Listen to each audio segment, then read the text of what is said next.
Hello and welcome to KYC. I am Sharad Dubey and with me is Varsha Chandani, and today in KYC is the very interesting company. Just been 1 month since its listing, likely that's Emmvee Photovoltaic. An interesting name, there's a double M and double E to it as well. But the question is not the short forms or the numbers. But the question is why we are getting this company. It's just been 1 month. There has been some analysis, but there are concerns in the industry. Exactly. That's where the street is getting spooked. Or is it the wrong time for the IPO to come in? That's also a question.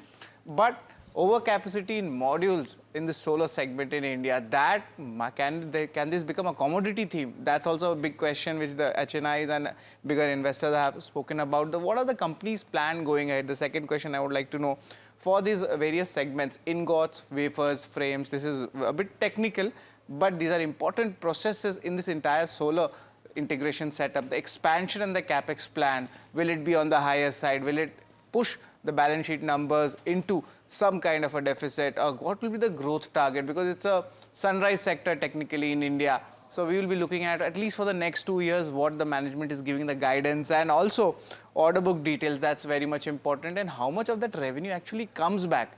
That's very much important. Last question would be export contribution. I think, Varsha, the US export, the trade tariff overhang, that's always there. So we'll be looking at these questions also from the management. But let's decode the company. What is it actually it's there about? Because photovoltaic, it sounds very, Greek.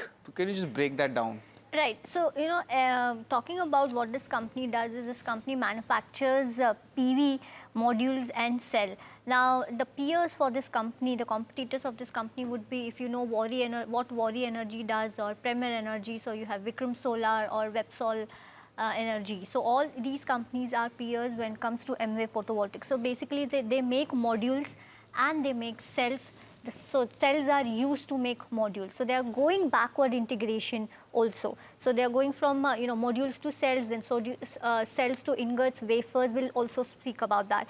Talking about the installed capacity, the capacity of modules stand at around 7.8 gigawatt, which is at 42.4% utilization. We're talking about the cell capacity, which stand at around 2.94 gigawatt at 67% utilization. Talking about capacity expansion plans, as Sharad was mentioning as one of the key question, well, they are targeting 16.30 gigawatt of module by H1 FY28, and the key projects includes 2.5 gigawatt of module line at one of the units, and also which will come online in FY26, and 6 gigawatt integrated cell module facility at Devhanli, which is slated for H1 FY28. And also, talking about the capacity plans, now we all know what are the concerns going on when it comes to, overall solar ecosystem. There are talks of overcapacity when it comes to modules, and government wants these module companies to backward integrate into cells, into ingots, into wafers. Just for the benefit of viewers, what is ingots and wafers? Nothing but the raw material, I would say, required to make cells. Then from cells you make modules. So everyone is now backward integrating into all these raw materials, because that's what government want. Because we have overcapacity when it comes to modules, but there's no capacity, domestic capacity, when it comes to ingots, wafers and frames. That's what every company is targeting on, and ingot is no exception. And Emmvee Photovoltaic is no exception to that. Talking about the revenue bifurcation, export contribute only 0.6%. That's a good news, considering the US tariffs and all, because Worry Energy was hit because of 20% of revenue coming from US market, while domestic contributes almost 99.4%. Talking about the segment wise, so B2B, the company is into B2B segment, which contributes almost 99%, and rest comes from B2G overall. So overall, nothing much. This company makes modules and cells, is also backward integrating into many of the raw materials. Correct. But let's just give our viewers the entire flow chart of the show. And Varsha pointed out the important 8 rating parameters where we judge a company in our KYC show. These include the basics, income statement, balance sheet, cash flow, return ratio, and also the shareholding. Street cred is nothing but your stock price movement happening and valuations as well. and overall outlook for the industry as well as for the company. That is where the important 8 criteria we judge and give a rating in the KYC segment. But interestingly, you had a chat with the management as well, and that becomes very much important about how to go about things. So what would be the first kind of rating parameter you'll judge the company on? Well, every time like we start with the income statement because we need to assess the financials of the company. So starting with the income statement, we would give a +1 or rather a positive thumbs up to this. Why? Because if you see overall the CAGR growth for this company when it comes to revenue comes at around 61%. The EBITDA CAGR growth, if you see, comes at around 91% and net profit 205%. But just wanted to highlight, I mean, Emmvee is no exception when it comes to bumper or sharp uptick in numbers that you're seeing. This goes with all of your module and cells company. Just go and check out the financials of all these companies, say Vikram Solar or Warri Energies, or for that matter Premier Energies. They've all shown a good uptick in numbers. Even in Q2 FY26, if I were to talk about for Emmvee, good growth year on year when it comes to EBITDA. There was a sharp increase in EBITDA, and so as the numbers were also good for its peer companies. Just to highlight the revenue growth that you are seeing is because of the new capacity coming online, and of course the EBITDA margin improvement is because of the increased capacity utilization. So overall, good numbers, strong numbers in the last 3 years, and even quarterly numbers are also good, and hence we have given a thumbs up. Even the margin trajectory, if you see from FY22 to Q2 FY26, the margins has grown sharply from 18% to 35%. We need to see whether this margin is sustainable, but overall, considering the historical financials, we would give a thumbs up to it. Well, thanks for that, Varsha. But the balance sheet segment, remember, this is a newly listed company. There has been some shoring up of reserves as well, and just look at the book value numbers, that's on the higher side as well. Borrowings, that has actually come down, but not very much significant borrowing coming down. It's roughly 1950 odd crore rupees in FY25. That's down to just 1863 odd crores. That means we will see in the coming quarters this number actually coming down as well, when the company as and when they give out their numbers, because of the IPO proceeds also there. Cash and bank, you could see that's a significant downtick coming in. It was 409 crore in FY25. It has been going down, and this is because of the capex expansion and the cash deployment which is happening. 175 odd crore rupees. So net, it's a neutral take coming in from the balance sheet. Talking about the cash flow statement, let's look out how cash flow is looking like. So good numbers, and hence we've given a thumbs up. If you see the operating cash flows from 234 crore to 614 crore in FY25, even the H1 number also looks good. CFO to PAT conversion not bad when it comes to FY24, and there's been some suppression in FY25, but overall not a bad thing when it comes to cash flow, and hence we've given a thumbs up for cash flow statement. The return ratios are magnificent for FY25. Just look at the numbers. Of course, the concern will be, will these ROC numbers or the ROE numbers sustain going ahead? And generally, by rule of thumb, it's around 15 to 20%, where we see there is some kind of positivity in this segment. So there are some aberrations also, but on the higher side, be it ROE and the ROC numbers, of course, some capital related adjustments are there. But currently, looking at the screen, I will give this a strong thumbs up.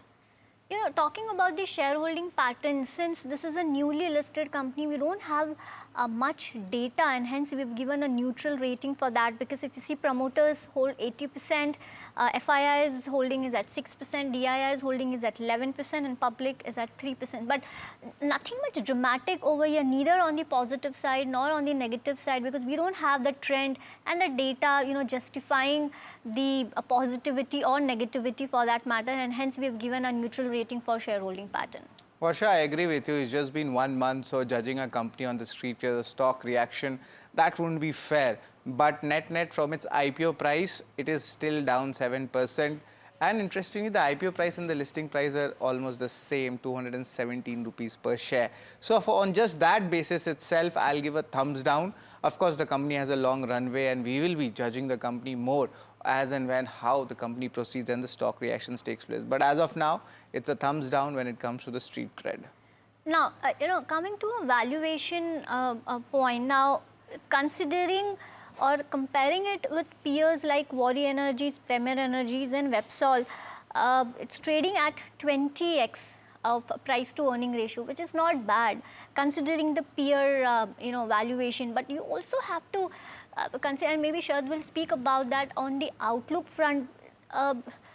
What street is expecting maybe in the next 1 or 2 years max, analysts and the streets are expecting that the margins for these companies may go down considering the overcapacity situation when it comes to whole solar chain, and hence maybe one of the reasons why you're seeing from the last few months, couple of months, all these module and cell companies, they've not given much returns to investors. But considering the peer valuation, of course, this is at a discount to all its peers, and hence we have given a a neutral rating for valuation. That's correct, and I'll agree with you, Varsha, on this front. The outlook segment, let's look at the industry perspective about it. Had this stock come for IPO, say 12 to 18 months before, then there was a very strong euphoria, but that is actually dying down, and that's why we saw that in valuations. The outlook, of course, it's a stronger side. They are targeting the second module line expectations that's operational by the FY26, and FY28 target is 16.3 gigawatt of solar and 8.9 gigawatt of cell capacity. Combine them, it's 24 plus gigawatts. Order book revenue visibility is there. It's for the next 12 to 18 months. That's fine. And 25 to 32% of production is expected to be exported over FY26-30. That means the company has actually not opened up its book when it comes to the exports as of now. So it's largely insulated, as Varsha had pointed out, from threat of US tariffs. But the commoditization of this industry, that is where the concern lies for me. So because of a strong outlook also, the industry outlook is not very convincing, and because of that, I'll give a neutral rating. But let's revise all of these important 8 categories which we have judged the company on in our show at KYC. Income statement, balance sheet, cash flow, all the financials have been very good.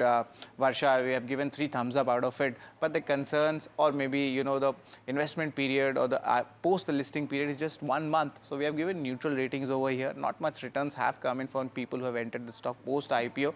And outlook, I'm still concerned regarding the industry rather than the company. So net, we have given 5 out of 8 in the total KYC rating setup as well. Well, as promised, now we are joined by Suhas Donthi, who is CEO at Emmvee Photovoltaic Power. Well, Mr. Donthi, welcome at NDTV Profit. Pleasure to have you with us. Now, let's start this conversation by concerns in market of overcapacity in modules in India. Now, MNRE has also come out and said that there has been overcapacity of modules in India. Your views on the industry outlook for the same? Yeah, I think that's a very valid point. Thank you, Asha. Thank you for having me here today. And I think so. Basically, see, when it comes to modules, solar manufacturing, it is important to address the supply chain. So when you look at the supply chain, we have modules and then cells that is the upstream of the modules, and then further goes into wafers and then polysilicon, right? So the module capacity in India has been growing rapidly. And companies like Emmvee, who have been there since 2006 in PV module manufacturing, we have grown to a scale and established our presence. But what happens if you look at 2025 as an example, there was 36 gigawatt of modules that were installed in India. And we had a ALMM capacity, that is the total capacity of module manufacturing of 82 gigawatt. Whereas also 15 gigawatt of modules were imported into India, and we exported about 8 gigawatt. So totally, if you net it off, that means about 26 gigawatt was only the modules that were consumed from Indian manufacturers overall. So with that kind of a capacity, only of you can see the phenomenal performance Emmvee has done in FY25, as well as continued in that manner. In fact, did better in FY26, the first 2 quarters. So what's happening here is there are a few there is a capacity overcapacity, but there are few people in the industry who are going to be preferred manufacturers for developers because of our track record, because of our experience and because of our quality product that we are capability with. And more importantly, what is going to happen is I'm sorry. More importantly, what's going to happen is that there is going to be a backward integration that is going to be important. So, as you know, ALMM List 2 is coming in place from 2026 June onwards, and there is going to be a requirement that there has to be the manufacture all installations that is going to happen in India of PV modules must be with cells that are made in India. So with that case, companies like MVV who already have a existing cell capacity are going to be important. And more importantly, companies like MV who have invested in the latest cell capacity, that is TOPCon capacity that we are talking about today, is going to be leading the sector. And what the ministry's advice, if you've seen recently that has come, what you spoke about lending, it is quite important because as after this ALMM2 comes in place, the standalone module capacity starts to become quite Right. irrelevant. But What's on going that to be note, more important is yeah. just concluding that point, what's going to just remain important is going to be your integrated capacity. Right. On that note, Mr. Donthi, government clearly wants to go deeper into value chain. You talk about ingots, wafers, and frames. Do you have any plans for the same apart from cells? Do you have any plans to enter into wafers, ingots? Absolutely. I think you can see in our prospectus also, we had clearly mentioned a strategy that we intends to get into wafers and ingots, manufacturing of wafers, and that basically is the strategy that MV wants to do. But what is also important for a business like ours is to time that particular expansion. So when it comes to cell manufacturing as well, MV was not is a company that timed it in such a case where we were not too early, neither were we too late. So that kind of a financial discipline, strategic discipline is crucial to maintain, which is why the company has been profitable for every single year as of today. Right. Mr. Donthi, tell us about your expansion plans when it comes to ingots and wafers and capex aligned to it. Absolutely. So today we have a 7.8 gigawatt module capacity, and we're at and about 2.9 gigawatt cell capacity. First, I'll talk about the module. With 7.8 gigawatt module capacity, we're adding another 2.5 gigawatt of module capacity that's going to be commissioned anytime now, and we're adding another 6 gigawatt of module capacity that's going to be commissioned by March 2027.